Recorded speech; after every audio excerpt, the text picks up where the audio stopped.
लेकिन जो मर्द का बच्चा होता है वो सामने आकर लड़ता है। ये सम्मान किसका खोया? उस पद्म विभूषण का सम्मान खोया है। क्या भारतवर्ष में इस बात के लिए, इन चीज़ों के लिए सजा होनी चाहिए कि नहीं होनी चाहिए? हमारे नेता आदरणीय स्वर्गीय रामविलास पासवान जी जिस पार्टी में जाते थे उस पार्टी का सरकार बनता था। क्या हुआ इस जहां में नहीं है आसिया हमारा, कि क्या हुआ इस जहां में नहीं है आसिया हमारा, हमने तो उनके उनके उनके दिलों में घर बनाया है। नमस्कार, आप देख रहे हैं बिहार ब्रेकिंग लाइव। मैं हूं आपके साथ नीतीश सिंह। आपको पता है 12 जनपद दिल्ली का आवाज, स्वर्गीय रामविलास पासवान का आवाज छिन गया है। और अभी हम जिस जगह पर मौजूद हैं ये पटना स्थित आवास है, एसके पुरी पार्क के निकट है। तमाम जो लोजपा के कार्यकर्ता हैं यहाँ पर पहुंचे हैं और अभी अभी चिराग पासवान का यहाँ आगमन हो गया है। देखिए, इन कार्यकर्ताओं के बीच चिराग पासवान के लिए प्रेम है, मुलाकात का दौर है और लगातार यहाँ पर नेता जो हैं मिल रहे हैं चिराग जी से। दिल्ली का बंगला तो छिन गया, बिहार में क्या होगा?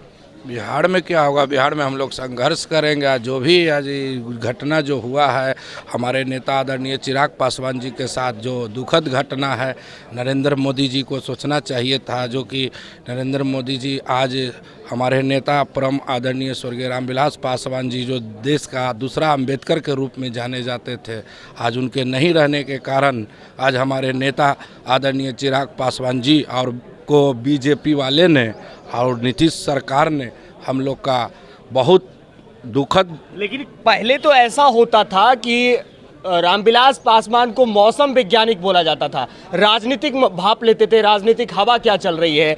उनके जाने के बाद चिराग अकेले पड़ गए हैं, उनके चाचा ने साथ छोड़ दिया है, अब बंगला छिन गया है। कैसे देखते हैं? देखिए, हमारे नेता आदरणीय स्वर्गीय रामविलास पासवान जी जिस पार्टी में जाते थे उस पार्टी का सरकार बनता था, ये नहीं कि पहले से जाते थे। हमारा नेता को इसलिए लोग लेता था कि जो हमारे नेता साफ छवि का नेता आदरणीय रामविलास पासवान जी हुआ करते थे, जो जिस दल में गए उस दल का सरकार बनता था। क्या अब क्या होने वाला है? नहीं, आपसे हम बात करेंगे कि चिराग जी के साथ ऐसा हो गया है तो अब उनके लिए क्या कहिएगा? बीजेपी वाले छोड़ दिए, घर भी ले लिया। नहीं, इस बीजेपी देखिए कानूनी स्तर पर तो लेना ही था, घर आवास को लेना था, क्योंकि हमेशा हमेशा के लिए सरकारी आवास तो मिलता नहीं है। लेकिन इतनी जल्दीबाजी नहीं करना चाहिए था उनको। क्या अब चिराग जी क्या करने वाले हैं आगे? चिराग जी इसके लिए सही निर्णय लेंगे। हम लोग क्या सही निर्णय क्या होगा बताइए? सही निर्णय जो उनको धोखा दिया है उसको जो है समय पर ये भी अपना जवाब देंगे आने वाले समय में। क्या तेजस्वी के साथ जाएंगे या फिर अपनी अलग ही उनकी राजनीति चलेगी? ये तो समय आने पर ही निर्णय लिया जाएगा, हमारे अध्यक्ष जी निर्णय लेंगे। और भी कार्यकर्ता है, बात करते हैं। भाई बताइए क्या होने वाला है? होने वाला मेरे आदरणीय चिराग पासवान जी राष्ट्रीय अध्यक्ष जो निर्णय लेंगे वो हम लोग बिहार के जितने युवक हैं और बिहारी जितने हैं, हम उनको जो भी निर्णय लेंगे उनको साथ कदम से कदम मिलाकर चलने का काम करेंगे। जिस तरफ मुड़ने कहेंगे उस तरफ हम मुड़ने के लिए तैयार हैं। कुछ युवा नेता भी यहाँ पर पहुँचे हैं, हम उनसे बात करते हैं। भाई, दिल्ली 12 जनपद का आवाज़ छिन गया, अब क्या होने वाला है? चिराग जी के साथ बड़ा हो गया, 32 साल का एक बड़ा सा वो जगह रहा था, बहुत सारा जुड़ाव था, यादें थी, सब छिन गया है।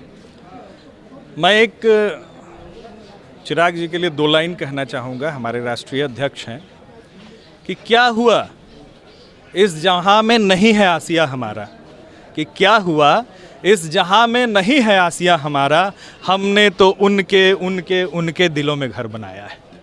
ऐसे लोगों के लिए क्या बिल्डिंग की बात कर रहे हैं आप? क्या ये गुजर गया, वो गुजर गया? कुछ नहीं गुजरा है। हम जैसे हजारों भाई, हम जैसे लाखों भाई, 12 करोड़ बिहार की जनता जिसके लिए पलक पावरे बिछा के बैठी है, उनका क्या उजर जाएगा? दिल्ली में क्या उजर गया? वो एक कानूनी प्रक्रिया थी जिसमें ठीक है आवास है, उसका एक समय होता है, अवधि होता है। एक्सटेंशन के नाते जब तक रह रहे थे और जब लगा समय कि चलो खाली करना है कर देना है। लेकिन हाँ, हमारे राष्ट्रीय अध्यक्ष जी ने भी कहा और हम सब जनता, हम सब भाई एक चीज़ देख रहे हैं कि जो तरीका था वो गलत था, उस तरीके को नहीं अपनाना चाहिए था। आपने शायद देखा होगा कि जब मकान खाली हो रहा था तो चिराग जी जो कि हमारे राष्ट्रीय अध्यक्ष हैं, मैं इस बात को हटाता हूं, वैसे व्यक्ति के पुत्र हैं जिन्हें पद्म विभूषण से सम्मानित किया गया, जो हमारे राष्ट्रीय नेता हैं स्वर्गीय रामविलास पासवान जी, उनको पद्म विभूषण से सम्मानित किया गया था, उस पद्म विभूषण के पत्र को इनको हाथ में, खाली हाथ में लेकर निकलना पड़ा। ये सम्मान किसका खोया? उस पद्म विभूषण का सम्मान खोया है। क्या भारतवर्ष में इस बात के लिए, इन चीज़ों के लिए सजा होनी चाहिए कि नहीं होनी चाहिए? किसके इशारे पे? क्या जदयू के शीर्ष नेतृत्व की जो है बात हुई होगी? हो सकता है उनसे जो बात होने के बाद इस तरह की कार्रवाई होगी, क्या ऐसा भी लगता है? देखिए, इशारों में तो बहुत कुछ हो रहा है यहाँ पे, और सब कुछ इशारों में ही हो रहा है। लेकिन आप जहाँ दिखाना चाह रहे हैं उस बात को मैं भी सोच रहा हूँ और मैं भी समझ रहा हूँ, और इस देश की और बिहार की 12 करोड़ जनता भी समझ रही है कि इशारों में क्या हो रहा है। इशारों में लूटने की तैयारी हो रही है, लेकिन वो लूटते जा रहे हैं। आप देखिएगा आज चिराग जी के साथ कितने लोग यहाँ शामिल हैं और कितने लोग एयरपोर्ट पर स्वागत कर रहे थे। हमें तो लग रहा है सब अच्छा हो रहा है, वो इशारा कर रहे हैं लूटने के लिए और लूटते जा रहे हैं। हम तो वहीं हैं जहाँ थे, हम तो वही हैं जहां थे, वही बात है। और देखिए चिराग पासवान यहां पर मौजूद हैं, उनके तमाम जो कार्यकर्ता हैं, चाहने वाले लोग हैं मौजूद हैं, कुछ प्रवक्ता भी अंदर हैं, उनसे भी हम बात करते हैं कि 12 जनपद की जब बात होती थी, सोनिया गांधी का आवास और तमाम जो है वहां पे रामविलास पासवान की बात होती थी। भाई दिल्ली में आवास छिन गया, अब चिराग जी के लिए क्या कहिएगा? ये बहुत दुखद बात है। आदरणीय नरेंद्र मोदी जी को सोचना चाहिए और ऐसा नहीं करना चाहिए। वो मानते थे बहुत उनको। महिला कार्यकर्ता भी यहाँ पर मौजूद हैं, क्या कहेंगे चिराग जी के लिए?